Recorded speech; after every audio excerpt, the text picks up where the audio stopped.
샬롬, 오랜만에 뵙겠습니다. 오늘은 에덴 동산에서 육식도 금하셨는가 라는 주제로 한번 알아보도록 하겠습니다. 우선 제가 지금 다루는 내용은 그러니까 에덴 동산에서의 어떤 육식의 가능성, 그리고 그 홍수 이전 육식을 했을 것이다 라는 그런 가능성에 대한 말씀인데요. 이것은 저만의 어떤 이야기가 아니라 사실은 신학자 존 칼빈, 감리교 창시자시죠. 존 칼빈과 대부분의 개혁파 신학파들이 타락 이전의 육식 가능성에 대해서 이야기를 하고 있습니다. 그래서 굉장히 좀 인정받는 어떤 그런 견해라는 것을 먼저 말씀을 드리도록 하겠습니다. 우선은 창세기에서 여러 가지 우리가 이제 풀리지 않는 문제들을 직면을 하게 됩니다. 그 질문들에 대해서 다시 잠깐 생각을 해보면, 아벨은 먹지 못하는 양을 왜 키웠을까? 네. 오직 제사만을 위해서 아벨이 양을 키웠을까? 그리고 노아는 어떻게 정한 동물과 부정한 동물의 기준을 알고 있었을까? 그리고 에덴 동산에서 선악과만 금한 게 아니었는가? 이것이 사실은 좀 난제입니다. 이제 조금은 이해가 안 되는 그런 부분들이 있습니다. 그래서 우리가 지금 현재 흔히 알려져 있는 건 뭐냐면, 당연히 에덴 동산에서는 채소와 과일만 먹었을 것이다. 이제 뭐 그림도 되게 많죠. 그리고 아벨은 오직 제사만을 위해서 양을 길렀을 것이다. 그래서 엄청난 믿음의 소유자였을 것이다. 그리고 채식만 하던 사람들이 너무나 난폭해져서 그 물로 심판을 받았다라고 이야기를 하고 있고요. 그리고 방주 사건 이후로 인간은 동물을 먹을 수 있게 되었다. 근데 이제 그 말씀에는 그 새와 물고기를 먹으라는 말씀은 없어요. 이렇게 기는 동물, 땅 위의 동물들만 얘기하고 있죠. 그런데 어쨌든 육식이 시작됐다. 이렇게 이제 얘기를 하고 있습니다. 이제 이런 부분들이 사실은 조금 이해가 안 되는 부분들이 사실은 많이 있어요. 엄청. 그래서 우선 저는 이게 좀 신기했어요. 아벨이 정말로 고기를 안 먹고 그냥 양고기를 안 먹는 상태에서 양을 키웠을까? 그리고 많은 사람들이 희생제사를 드렸었는데, 이런 것들이 과연 그냥 제사만을 위해서 이제 그 가축들이 하나님께 드렸는가라는 거거든요. 그래서 제가 참고한 게 무엇이냐면 야샬의 책입니다. 근데 야샬의 책을 잠깐 이렇게 소개를 해드리자면, 여호수아서에서 이제 소개를 하고 있습니다. 야샬의 책에 태양이 중천에 머물러서 거의 종일토록 속히 내려가지 아니하였다고 기록되지 아니하였느냐, 이렇게 말씀하고 있습니다. 그래서 야샬의 책은 사실 2세기 때부터 많은 사람들에게 인정받고 또한 참고되어지고 있던 그런 책입니다. 그리고 또한 바울의 글에 얀네와 얀브레가 모세를 대적한 것 같이 그들도 진리를 대적하니 라고 쓰여져 있습니다. 저도 이것 때문에 얀네와 얀브레가 도대체 어디 있는지 성경을 되게 많이 찾아본 기억이 있습니다. 근데 이들에 대해서는 성경에 어디에서도 나와 있지 않고요. 오히려 야샬의 책에 나와 있습니다. 그래서 이들은 마술사로서 모세를 대적하는 내용이 그 책에 나와 있습니다. 이것을 봤을 때 우리가 사도 바울이 야샬의 책을 참고했다는 걸 알 수 있고, 그리고 그 성도들이 도대체 그 사람들이 누구예요? 라고 물어보지 않는 것을 보면 대부분의 성도들이 야샬의 책을 잘 알고 있었다는 것을 우리가 알 수 있습니다. 또한 다윗이 사울과 요나단이 죽었을 때 활노래를 가르치라, 뭐 이렇게 가르치라 그러면서 활노래에 대해서 이렇게 얘기가 나오는데요. 히브리 원어로 보면은 활노래가 아니라 활 쏘는 법을 가르치라, 이렇게 나와 있습니다. 이것은 사실은 야샬의 책에 그 야곱이 유다를 축복할 때 활 쏘는 법을 가르치라는 그런 이야기가 나옵니다. 그래서 이것을 보면 이제 사울이 누군가가 잘못 쏜 활에 의해서 죽잖아요. 그걸 보면서 안타까워하면서 활 쏘는 법에 대해서 이제 가르치는 거에 대해서 이야기를 하고 있는데, 이것도 사실은 바로 우리가 그 창세기에 야곱이 유다를 축복할 때는 이 활쏘는법에 대해서 나와 있지 않습니다. 그러나 바로 야샬의 책에 이 부분들이 나와 있는 것으로 보아서 다윗이 야샬의 책을 또한 참고하고 있고 잘 알고 있다는 것을 알 수 있습니다. 저도 그런 여러 가지 계기를 통해서 어쨌든 야샬의 책을 보게 되었는데요. 너무나 놀랍게도 거기에 가인과 아벨의 이야기가 아주 자세히 나와 있습니다. 어느 날 가인과 아벨이 하나님께 제사를 드리게 되었습니다. 그래서 가인은 자기가 밭에 나오는 소산물, 그러니까 거기서도 보면은 아무 소산물이나 이렇게 별로 좋지 않은 소산물을 하나님께 드렸다고 나옵니다.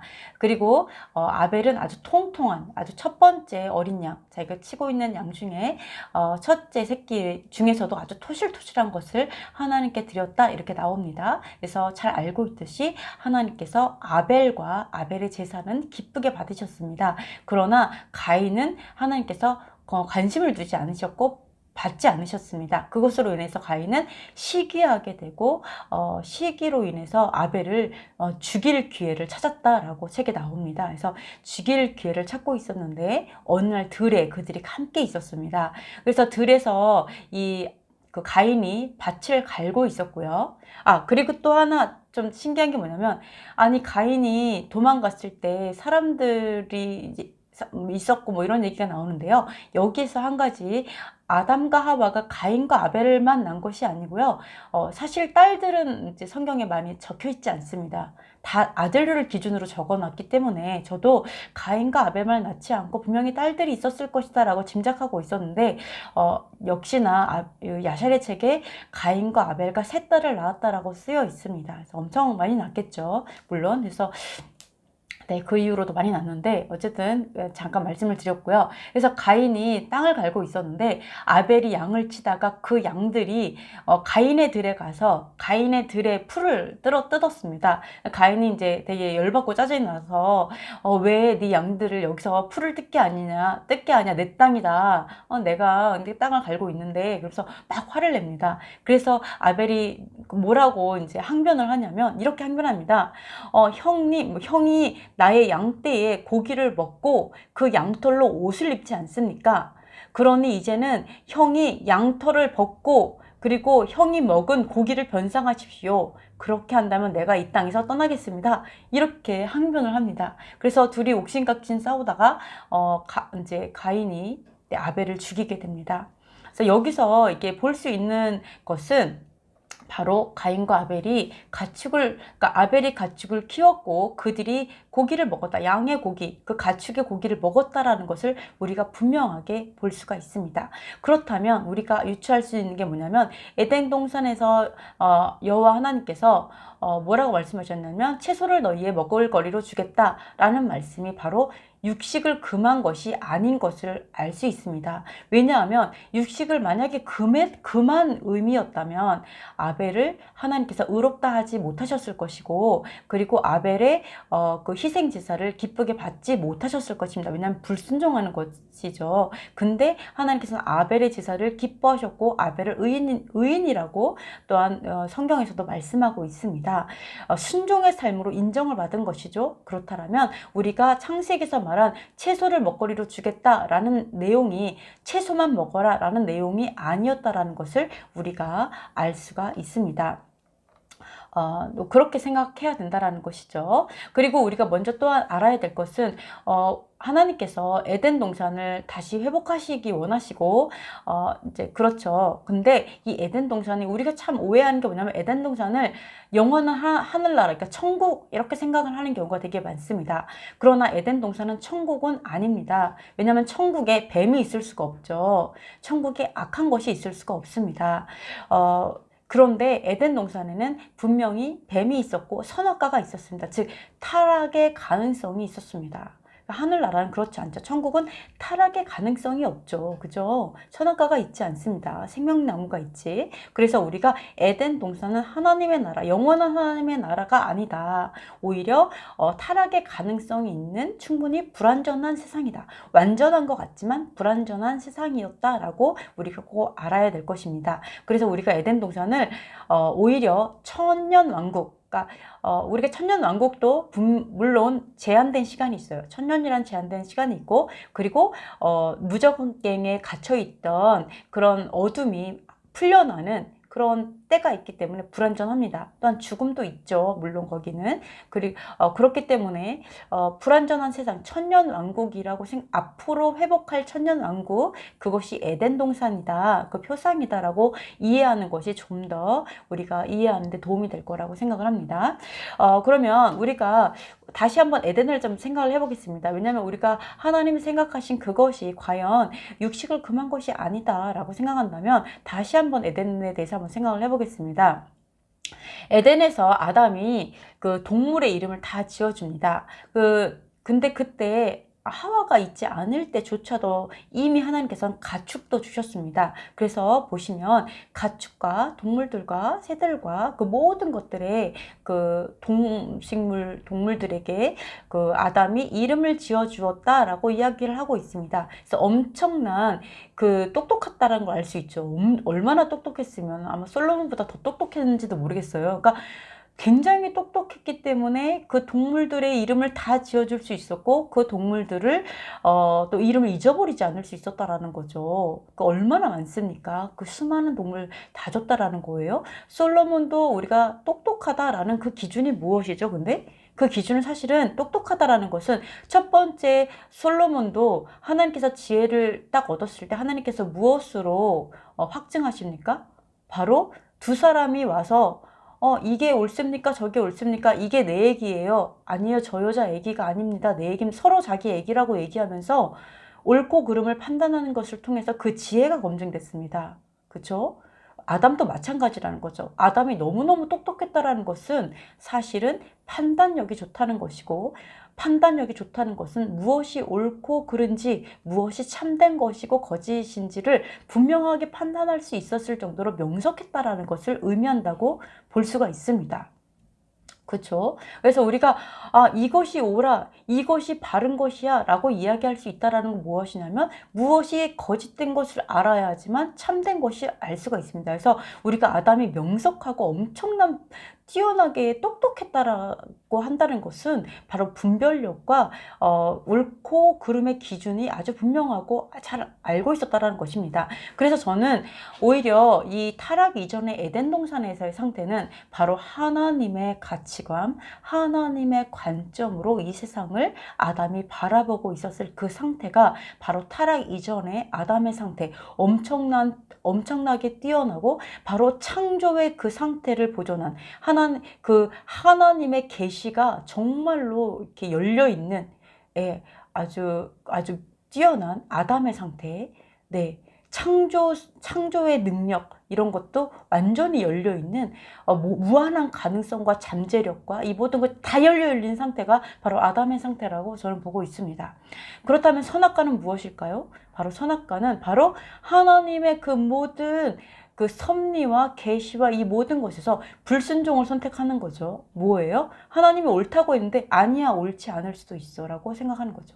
즉 사단의 가치관, 세상의 가치관, 어둠의 가치관을 받아들인 상태가 바로 선악과의 상태라고 생각을 합니다. 그래서 이게 바로 지식의 나무라고 하죠. 어떤 지식이에요? 세상의 지식을 받아들이기 시작한 거죠. 바로 그것이 바로 저는 선악과를 먹은 사단의 가치관을 따른 불순종의 상태라고 저는 보고 있습니다.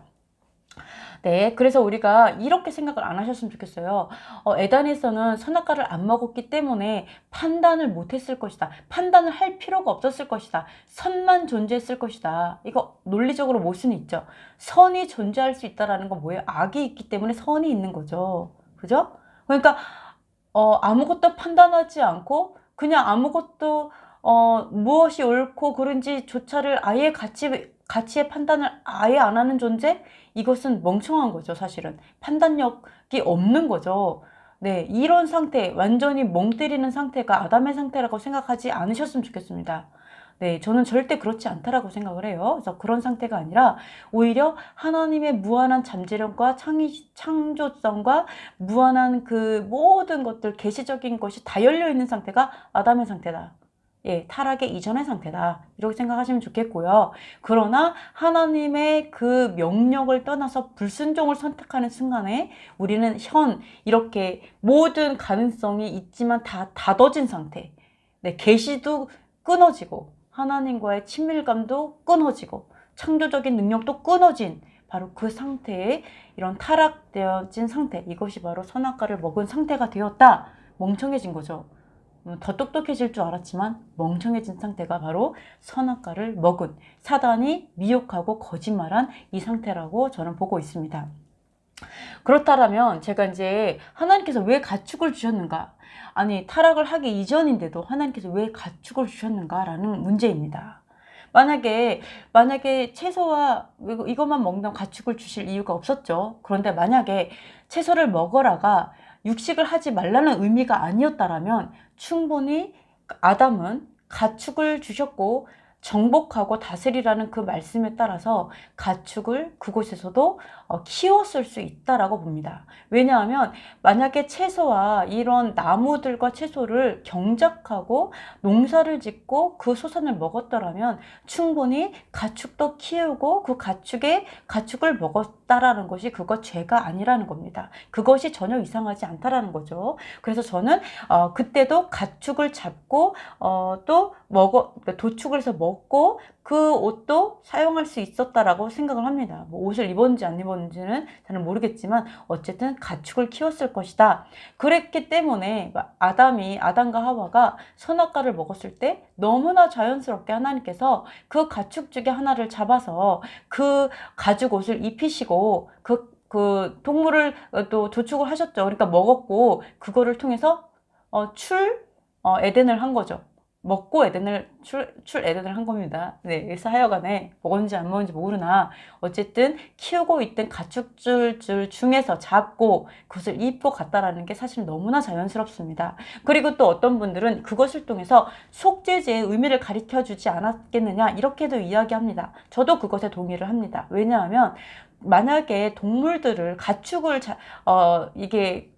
길렀다라면 이걸 통해서 하나님께서는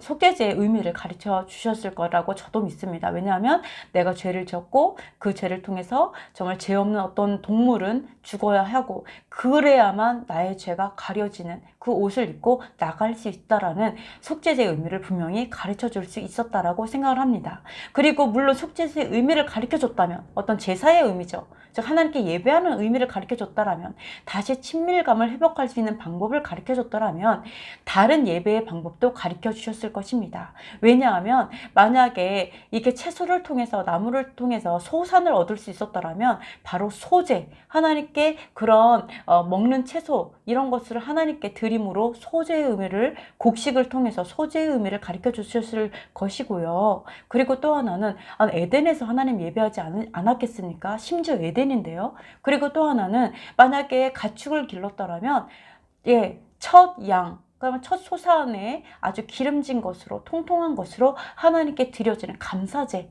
화목제 이런 것들을 화목으로 하나님께 드리고 자기가 너무 맛있게 먹는데 하나님께 드리는 거 이런 것은 전혀 우리가 죄가 아니고 그것은 바로 선한 예배의 방법이 되었을 거라고 저는 생각을 합니다. 어쨌든 그래서 그리고 또한 우리가 예를 들어서 이렇게 가축을 우리가 도축해서 먹는다고 해서 이 가축이 엄청 난폭해져가지고 도저히 에덴에서 못 기르는 이런 건 아니죠. 그런다고 해도 이런 가축들은 충분히 우리가 잘 돌보고 기를 수가 있어서 에덴 동산에서도 충분히 가축을 키울 수 있었을 것이다 라고 봅니다. 그러나 제가 한 가지 보는 건 뭐냐면 그렇다면 다른 동물들 예를 들어서 이리라든지 또는 사자, 호랑이, 표범, 양들, 소들 이런 것들은 과연 어떻게 했을까? 이들이 서로 잡아먹고 그랬을까? 이런 것이 저도 이제 궁금합니다. 그러나 저는 이런 생각을 합니다. 이사야서 65장 25절에 보면 이리와 어린 양이 함께 먹고 사자가 소처럼 짚을 먹고 뱀이 흙을 양식으로 삼아 하나님의 성산에 해함도 상함도 없다. 이렇게 말씀하고 있습니다. 그래서 저는 에덴 동산에서 특히 이때는 그러니까 하나님을 아는 지식이 물이 바다 덮음같이 충만해질 때 하나님께서는 이렇게 해함도 상함이 없는 이런 회복하시겠다는 이런 말씀들이 있습니다. 그래서 저는 에덴이 바로 이런 세상이라고 생각합니다. 하나님을 아는 지식이 충만한 세상. 그것이 바로 에덴이라고 생각합니다. 바로 타락 이전의 에덴이죠. 그렇다면 그 에덴에서는 이런 들짐승들, 이렇게 험악한 짐승들이 충분히 풀을 먹었을 수 있다라고 생각을 합니다. 네, 우리가 타락 이전에 풀을 먹을 수 있었다. 이것이 회복된 에덴일 수 있다라고 저도 생각을 합니다. 그렇지만 이것이 뭐 우리가 쥐들이 있잖아요. 쥐들도 있고 뭐 우리가 아까 채소를 먹는다고 해서 육식을 금한 것이 아니라면 동물들도 채소를 먹으라고 했다고 해서 다른 동물을 금했다라고 저도 생각하지 않습니다. 그렇기 때문에 예를 들어서 쥐를 아무도 안 잡아먹게 된다면 이 세상은 어떻게 될까요? 만약에 바퀴벌레가 아무도 이 먹을 애들이 없다라면, 이 벌레들이 아무도 안 먹는다면, 모기들을 아무도 안 먹는다면 아주 심각한 곤란이 이 생태가 파괴가 될 것입니다. 그죠?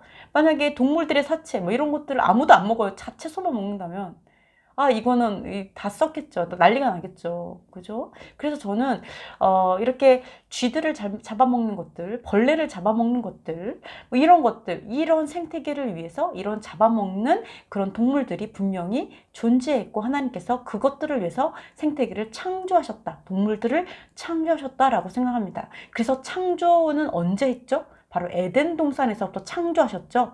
그죠? 이런 창조와 함께 에덴 동산에서 똑같이 이 창조의 목적에 맞게 이 동물들은 잡아먹고 그렇게 해야만 생태계가 돌아가죠. 네, 쥐를 처리해 줘야 됩니다. 그죠? 이런 잡아먹고 이러한 것들이 선한 것으로서 이 생태계가 돌아가고 운영되었을 것이다 라고 생각을 합니다.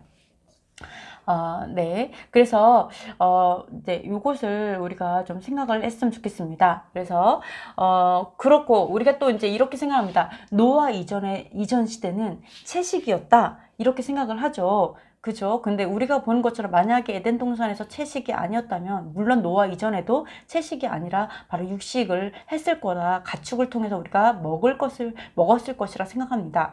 근데 우리가 노아 이후에 이런 얘기를 합니다. 그 땅에 기는 모든 것들을 이제는 너희에게 그 채소처럼 주겠다. 이렇게 얘기를 합니다. 이제는 너희에게 아니에요. 그냥 너희에게 채소처럼 주겠다. 이렇게 말씀을 하셨습니다. 그래서 우리가 이제 육식도 가능하다라고 얘기했는데 이것도 오류가 있습니다. 왜 오류가 있냐면 그때 날아다니는 새는 얘기를 안 하셨습니다.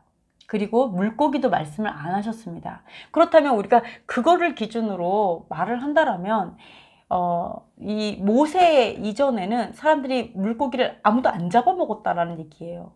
잡아먹을 수가 없어요. 먹거리가 아닌 거죠. 네. 그리고 새도 먹거리가 아니다. 이런 말이 나옵니다. 그죠? 네, 그래서 메추라기 때 막 하나님께 쇠고기도 막 주시고 막 그러잖아요. 그래서 이것들이 우리가 이것을 생각해야 된다고 생각을 합니다. 그러니까 말씀을 안 하셨다고 해서 금했다라고 이야기를 할 수가 없다라는 거죠. 그죠? 그러니까 하나님께서 채소를 먹거리로 주겠다라고 했다고 해서 육식은 얘기 안 하셨으니까 육식은 아니야. 채식만이야. 이렇게. 우리가 물고기 먹어 이렇게 얘기 안 했다고 해서 물고기는 금지된 음식이야 이렇게 말할 수 없다라는 거죠. 이거는 대부분의 신학자가 그렇게 얘기하고 있습니다. 말하지 않았다고 해서 금기 음식이라는 뜻은 아니다라고 얘기합니다. 이것은 우리가 여러 가지를 통해 알 수 있는 게 뭐냐면 하나님께서는 말씀을 하실 때 주로 금지를 중심으로 얘기합니다. 금기되는 음식 중심. 이거는 하지 마. 요거를 중심으로 얘기하십니다. 할 수 있는 것보다는 할 수 없는 걸 중심으로 얘기하죠. 왜요? 할 수 있는 게 더 많으니까. 할 수 있는 건 너무 많아요. 근데 할 수 없는 건 몇 가지 있거든요. 그러니까 할 수 없는 거를 말하는 게 더 편하시겠죠. 그래서 성경은 할 수 없는 게 중심입니다. 에덴에서는 어떻게 했죠? 선악과 먹지 마. 요거예요. 딱 그겁니다. 선악과만 안 먹으면 돼요. 나머지 다 먹을 수 있다라는 얘기예요. 그죠? 금지. 그거예요. 그죠? 선악과 먹지 마. 물론 이게 다른 것도 부정한 음식은 먹지 말라는 얘기는 안 하셨지만 전 솔직히 아담이 그것을 다 알고 있었을 거라고 생각합니다. 나중에 좀 이따 말씀드리겠어요. 노아도 그 얘기를 알고 있거든요. 아직도 얘기 안 했는데 노아가 정한 동물과 부정한 동물을 알고 있어요. 그렇다면 사실 창세기에 이미 그걸 알고 있었다라는 것을 우리가 유추해 볼 수가 있습니다. 그죠? 레위기에도 뭐라 그래? 레위기 11장에 이거 먹지 말고 이거 먹지 말고 이거는 발이 굽이 안 갈라졌으니까 먹지 말고 얘 되새김질 안 하니까 먹지 말고 얘는 지느러미나 이런 거 없으니까 이런 거 쫙 얘기하잖아요. 그러니까 금지하는 것을 중심으로 하나님 말씀을 하십니다. 그러니까 우리가 하나님께서 말을 안 했다고 해서 금지됐다 이렇게만 다 얘기한다면 어렵다라는 것입니다. 그래서 우리는 성경 전체로 봐야 됩니다. 성경 전체로. 그리고 창조의 목적에 따라서, 그죠? 아담이 하나님의 그 창조의 목적을 깨달은 것처럼 이 아는 거, 하나님 창조의 목적을 기준으로 우리가 생각해 봐야 됩니다. 그래서 우리가 말하지 않았다라는 것은 금지된 것이다라고 이제 동일하게 생각을 하시면 안 된다. 이것을 꼭 기억하셨으면 좋겠습니다. 그렇다면 우리가 하나님께서 그렇다면 말하지 않았다고 금지된 것이 아니라면 아까 말한 것처럼 에덴에서도 마찬가지로 육식이 가능했어요. 그죠? 육식이 가능했어요. 그리고 홍수 이전에도 육식이 가능했고요. 홍수 이후에도 육식이 가능했다라면 사실은 음식 규례가 단 한 번도 변한 적이 없다라는 것을 우리가 생각할 수가 있습니다. 그런데 왜 하나님께서 굳이 그 홍수 이후에 그 노아에게 굳이 말씀하셨을까요? 다니는 얘네들 채소처럼 너에게 줄게, 동물을 먹어, 이런 얘기를 왜 했을까요? 그리고 또 번성하고 땅을 채워 뭐 이런 얘기도 하셨거든요. 이미 창세기 얘기를 하셨는데 또 얘기를 하시는 거예요. 왜 얘기하셨을까? 규례가 바뀌어서 얘기했을까? 사실은 번성하고 땅을 채우라 이거는 사실 바뀌지 않아서 똑같이 얘기하신 거죠. 하신 거죠. 왜 똑같은 얘기를 또 하셨을까? 하나님께서. 그죠? 네, 맞습니다, 여러분. 하나님께서 어떻게 하셨어요? 너무 후회가 되셨어요. 너무 생각하는 거, 상상하는 게 너무 악한 거죠. 그러니까 온 세상을, 이 땅 위에 있는 모든 걸 다 심판을 하셨어요. 그러니까 어떻게 새롭게 시작을 하시는 겁니다. 노아와 함께 새로운 시작. 그래서 한 번 더 얘기하신 거예요. 땅을 충만하라, 땅을 채워라, 너의 먹을 것은 이것이다, 이렇게 얘기하신 거죠. 그러니까 이 먹을 것이 조금 달라졌다고 해서 규례가 바뀐 게 아니라 사실은 같은 얘기를 하신 거죠. 좀 다르게 보여도 사실은 같은 얘기를 하나님께서 동일한 말씀으로 축복하신 것이다 라고 우리가 생각할 필요가 있습니다. 아까 말씀하신 것처럼 노아가 정한 거는 7쌍씩 넣어라, 부정한 애들은 2쌍씩 넣어라 얘기했을 때 하나님 근데 정한 애들이 뭐예요? 그 기준이 뭐예요? 이런 걸 물어보지 않았습니다. 알고 있었거든요. 그렇다면 어떻게 알고 있었냐라는 거에 대해서 어떤 사람이 이렇게 얘기합니다. 그거는 제사를 기준으로 말한 것이다. 이렇게 말하는 사람이 있습니다. 예. 왜냐면 정한 것은 제사로 드렸으니까요. 근데 이거는 다 맞지 않아요. 왜 안 맞냐? 우리가 예를 들어서 닭고기 정하잖아요. 그죠? 사슴고기 정하잖아요. 그렇다 얘네들 제사를 드립니까? 제사로 드리지 않잖아요. 그죠? 이 정한 애들 있거든요. 먹을 수 있는 애들. 그걸 다 제사로 드리진 않아요. 제사 드리는 건 정해져 있어요. 그죠? 그렇기 때문에 우리가 이게 제사를 기준이다 라고 얘기할 수 없습니다. 예, 물고기도 마찬가지지만요. 그래서 그건 절대 아니에요. 그럼 오히려 사실은 너무 재밌는 게 뭐냐면 이 정하다 부정하다의 기준은 동물들의 먹이, 뭘 먹고 사는 애들이냐, 그리고 어디서 사냐, 또한 그들이 무엇을 위해 창조됐느냐에 따라서 판단됩니다. 너무 재밌는 일이에요. 그래서 우리가 하나님의 창조의 세상을 알 때 그때 세상을 관리할 수 있게 됩니다. 아주 하나님은 굉장히 과학적이세요. 그리고 하나님 굉장히 식품 위생학적으로도 엄청 뛰어나세요. 이런 것들을 하나님의 그것을 알면 굉장히 세상을 관리하는 데 도움이 됩니다. 그래서 우리가 이제 하나 말씀을 드리면 독수리나 매나 까마귀 같은 것들은 동물의 사체를 먹죠. 그러니까 동물의 사체를 먹는 청소부로 지음을 받았습니다. 그리고 조개, 그죠? 조개는 뻘을 청소하죠. 갯벌, 더러운 그 흙을 청소합니다. 더러운 물을 청소해요. 미꾸라지도 더러운 물을 청소합니다. 더러울수록 많은 애들이에요. 그죠? 네, 청소부들이죠. 그리고 돼지는 온갖 더러운 걸 먹고 청소를 하죠. 지렁이도 흙을 정화해요. 이런 애들은 다 하나님의 창조의 목적이 바로 세상을 정화시키는 애들로 창조되었습니다. 그래서 그러니까 우리는 다 서해바다 가면 조개들을 엄청나게 많이 가져가죠. 조개를 찾기 막 다 있는 대로 다 파가가지고 엄청 더럽습니다. 서해 바다가. 그죠? 근데 그 비가 잘 오지 않는 이스라엘은 갈릴리 바다에 딱 가보면 진짜 주먹만한 조개들이 진짜 많이 널려 있습니다. 그것을 먹는 애들은 다, 네, 전혀 먹지 않아요. 절대 안 먹어요. 왜? 얘네들은 이 바다, 이 물을 청소하기 위해 있는 애들이기 때문에 절대 먹지 않아요. 물을 위해서, 생태계를 위해서, 깨끗한 물을 위해서 먹지 않습니다. 그걸 먹는 애들은 다 열심히 주워가는 우리 한국인들이 있습니다. 근데 그것이 바로 이게 하나님께서 창조하신 목적을 알면 이게 정한 음식인가 부정한 음식인가 알 수가 있습니다. 예, 왜요? 청소하다 보니까 이 조개에는 온갖 더러운 기생충과 더러운 것들이 잔뜩 있습니다. 그죠? 비위생적인 애들이에요. 청소하는 애들이니까. 그렇게 볼 수가 있어요. 네. 그리고, 그래서 이런 것들에 따라서 얘네들을 또, 뭐, 예를 들어서 사체를 먹는 독수리 잡아먹고, 뭐, 까마귀 먹고 이러지 않잖아요. 왜요? 얘네들은 죽은 것들을 먹는 애들이기 때문에 그렇습니다.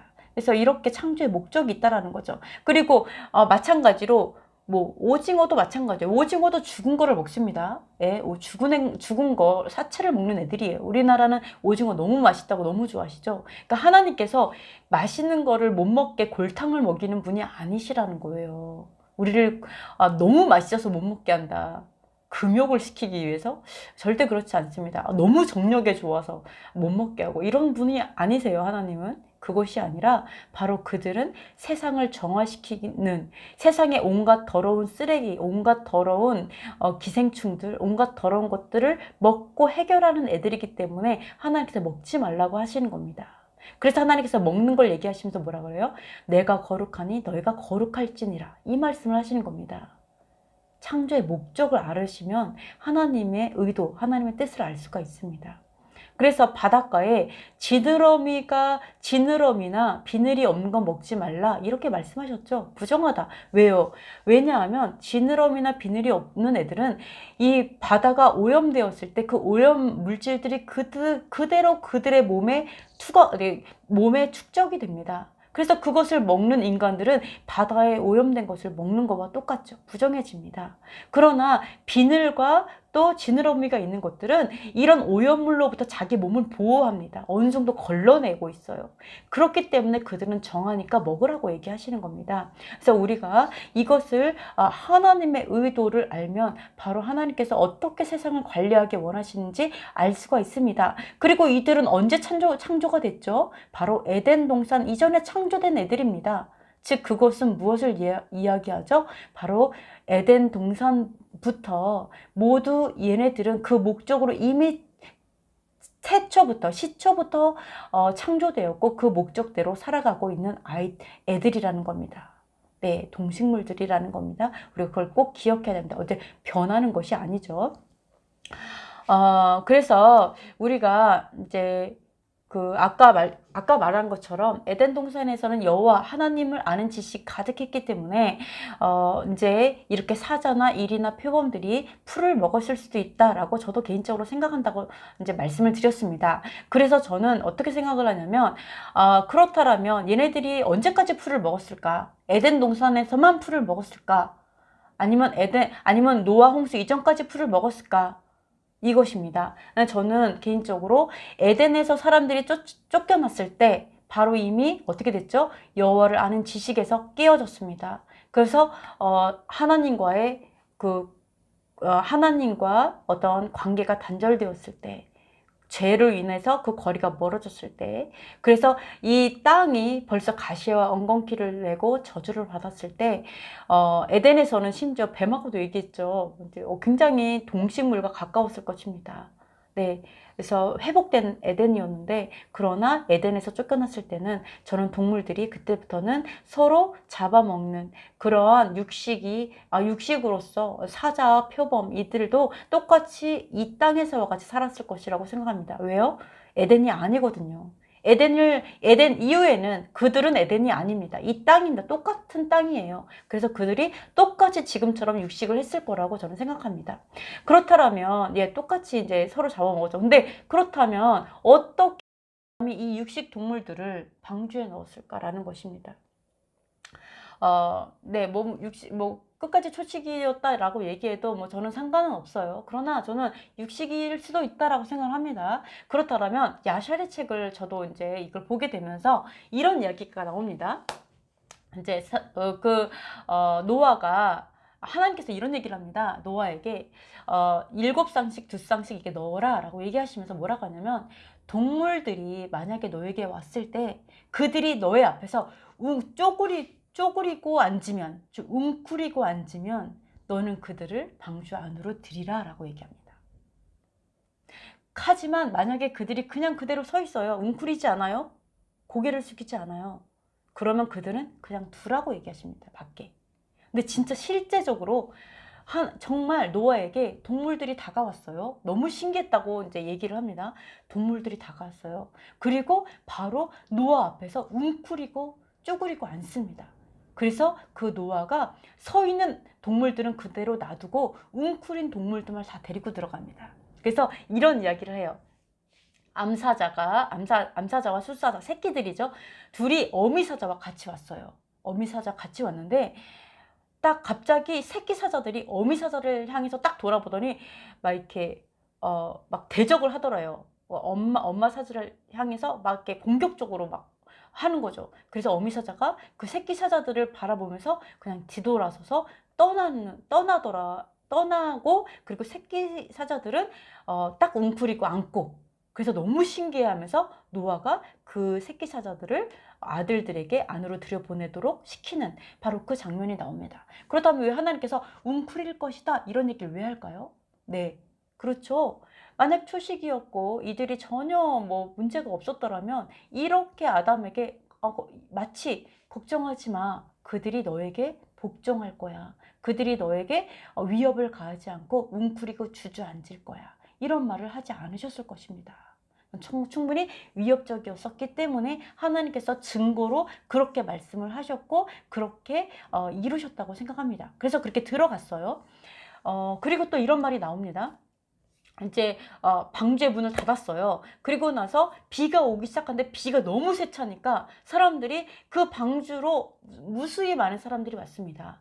문을 열어달라고 엄청 아우성을 치는데 사람이 거의 70만 명이었습니다. 70만 명의 사람들이, 거의 70만 명이 막 문 열어달라고 막 아우성을 치면서 나중에는 안 열어주니까 노아가 뭐라고 얘기하냐면, 너희가 정말 하나님께서 너희에게 돌이키라고 얘기할 때 그때 너희가 돌이키지 않았다. 왜 그때는 돌이키지 않고 이제 와서 그러냐. 너무 늦었다. 뭐 이런 얘기를 하는 거죠. 그러니까 사람들이 나중에는 막 이렇게 아우성을 치다가 나의 문을 부시려고 합니다. 문을 부시려고 하니까 하나님께서 어떻게 하시냐면, 동물들 그 주위에 계속 서 있었어요. 동물들이 서 있었어요. 그 주변에. 그러니까 어떻게 보면 그 동물들로 하여금 사람들을 쫓아내게, 몰아내도록 시킵니다. 그래서 사람들이 그 동물들 때문에 다 흩어져 버렸어요. 이거를 보면 우리가 무엇을 알 수 있죠? 이 방주가 아니면 이 사람들은 생명의 위협을 느끼고 죽을 수 있는 상황이에요. 근데도 이 동물들이 충분히 위협적이었기 때문에 포기하고 그러니까 거의 생명을 포기하고 간 거죠. 동물들에게 먹혀 죽을 수도 있으니까 어차피 이러다가는, 그죠? 네, 그러니까 이 죽을 수밖에 없는 상황에서도 그들을 피해서 간 거라고 저는 생각합니다. 그래서 이런 것들을 하나님 시키셨다라는 것이 바로 나옵니다. 그렇다면 과연 이 육식 동물을 하나님께서, 이 노아가 어떻게 방주에 태우고 1년을 같이 있었느냐는 거죠. 육식 동물들을. 이게 난제죠, 이것도 사실은. 그래서 과학자들은 사실 이렇게 얘기합니다. 하나님께서 이미 방주에 칸들을 많이 만들어서 칸을 막아서 방들을 많이 만들으라고 하셨다. 그래서 서로 이렇게 구분을 두었다라고 얘기도 하고, 또 하나는 동면과 하면을 취하는 동물들이 대부분이다라고 얘기를 하더라고요. 대부분의 육식 동물은 동면을 취할 수 있대요. 그리고 하면을 취할 수 있다. 그러니까 잠을 잘 수 있다라는 거죠. 그러니까 급격한 어떤 그 온도, 계절의 변화, 그러니까 온도의 변화가 있으면, 환경이 그러니까 온도의 체온의 변화가 급속도로 있잖아요. 이게 굉장히 변화가 있으면 동물들은 동면을 취할 수 있어서 7개월 심지어는 되게 오래 음식을 안 먹고 얘네들이 버틸 수 있다라고 얘기를 합니다. 그리고 이제 저의 생각은 저는 그래요. 그것도 가능하다고 생각해요. 동면이나 하면을 취하는 것도 가능하다고 생각하고요. 그리고 저는 또 하나, 하나님께서 에덴 동산을 여호와를 아는 지식으로 인하여서 에덴 동산을 풀을 먹게 하셨다면, 에덴 동산에서 그들이 풀을 먹고 지푸라기를 먹을 수 있게 하셨다라면, 바로 노아와 8식구들이 하나님을 아는 지식이 충만했다고 생각을 합니다. 그래서 하나님께서 그들을 의인으로 남기셨다고 생각합니다. 물론 나중에 함은 타락을 했지만, 그래서 저는 그들의 어떤 하나님을 아는 지식이 충만한 그 상태로 인하여서 하나님이 그 방주를 에덴과 같이 회복하셨을 수 있다고 생각합니다. 그래서 거기에서 동물들이 채식을 할 수 있었다, 채소를 먹을 수 있었다, 짚을 먹을 수 있지 않았을까, 1년 동안. 이렇게 저는 그 에덴의 회복이 그 방주에서 있었을 수 있다라고 저는 생각을 합니다. 그래서 우리가 이제 이렇게 얘기하는 사람도 있습니다. 이제 그 홍수 이전에는 사람들이 채식을 했기 때문에 장수했을 것이다 라는 주장을 과학적 근거가 없다라고 사실은 사람들이 이야기를 합니다. 그렇죠. 채식한다고 장수하는 건 아니죠. 이제 근거가 없다. 그것도 장수도 장수 나름이지 1000년을 장수한다라는 것은 전혀 과학적 근거가 없다라고 저도 생각을 합니다. 그리고 그 창세에 하나님께서 이미 정결한 동물과 정한 동물과 부정한 동물을 만드셨기 때문에, 그죠? 창세 이미 만드셨죠. 네. 그래서 세상을 하나님께서 운영하기 위해서, 관리하기 위해서 이미 만드셨습니다. 그래서 저는 이렇게 생각합니다. 음식 규례, 우리가 무엇을 먹느냐의 규례는 사실 창세부터 한 번도 변함이 없다라고 저는 생각을 합니다. 왜냐하면 창세부터 하나님 어떻게 하죠?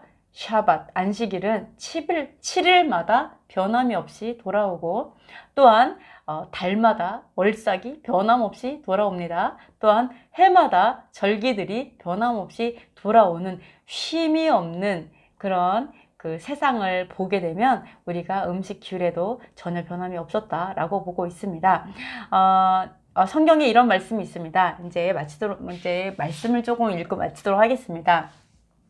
그분께서 자신의 언약, 곧 신이 천대에 이르기까지 명령하신 그 말씀을 영원히 기억하셨으니 이 언약은 그분께서 아브라함과 맺으신 것이며 이삭에게 친히 하신 맹세라.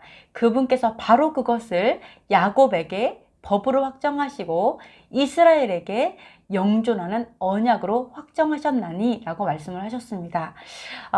이렇게 사실 명령과 규례와 계명과 율례는 음식 규례를 포함하고 있습니다. 이 음식 규례는 바로 이스라엘에서 시작한 것이 아니라 그 이전에 바로 야곱에게서 시작했고, 그 이전에 이삭에게도 있었고, 동일한 그 하나님의 법도가 이 아브라함에게도 있었고, 동일하게 노아와 아담에게서 창세부터 있었다라고 저는 말씀에서 말씀하고 있다고 보고 있습니다. 다만 우리가 죄악으로 인해서 사실 율법이 더 많이 좀 더 추가되었을 뿐이지, 하나님은 바로 태초부터, 즉 창세부터 마지막을 알리셨고, 그리고 앞으로의 일들이 이미 에덴에서 시작되어졌고 보여졌고, 그분의 뜻은 말세에 성취된다. 다시 에덴이 회복됨으로 인해서 성취된다. 이렇게 저는 보고 있습니다. 이 말씀이 바로 있습니다. 이사야 46장 10절에 내가 시초부터, 이 시초는 사실 태초, 이 똑같은 말입니다. 내가 시초부터 종말을 알리며 아직 이루지 아니한 일을 옛적부터 보이고 이르기를 나의 뜻이 설 것이니 내가 나의 모든 기뻐하는 것을 이루리라 하였노라. 아멘. 그래서 우리가 태초부터 변함없이 계속해서 하나님의 뜻은 성취되어 가고 있습니다. 그렇기 때문에 이렇게 말하시는 분이 있습니다. 시대별로 달라졌다. 시대별로 구원이 다르다. 시대별로 지킬 조항이 다르다라고 이야기하는 것은 바로 성경적이지 않은 해석이라고 볼 수가 있습니다. 또한 홍수 이전에는 채식이었고 이후에는 육식이었다. 모세 때부터는 그 음식 규례를 지키는 것이고, 지금 신약 시대에는 피만 멀리하면 된다, 이렇게 음식 규례가 변천되었다라고 이야기하는 것 역시 성경적이지 않은 가치관이라고 볼 수가 있습니다. 왜냐하면 우리가 먹는 동식물은 창세부터 변함없이 그들의 역할을 하고 있기 때문입니다. 제가 나눈 이 말들이 여러분의 믿음에, 그리고 하나님을 알아가는 그 지식에 조금 더 도움이 되었으면 좋겠습니다. 네, 오늘 여기까지 하겠습니다. 감사합니다. 샬롬.